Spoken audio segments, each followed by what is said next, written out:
Mae Denise dwi, mae gen I salon yn cefn y fy nhi.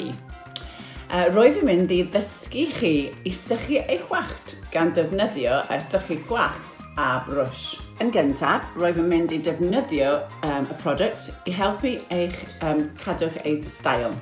So, roi y product yn ein llaw.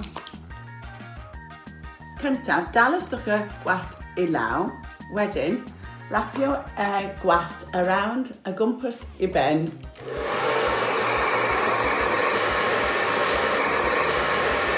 Ar un peth yn y ochr arall. Gallwch newid eich dwylo.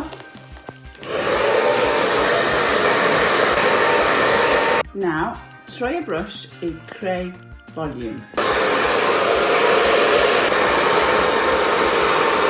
Now, roi'ch aer yn oer. Now, roi y gwallt yn ein lle cwer gyda dwylo. A dyna ni, a diolch, ta-da!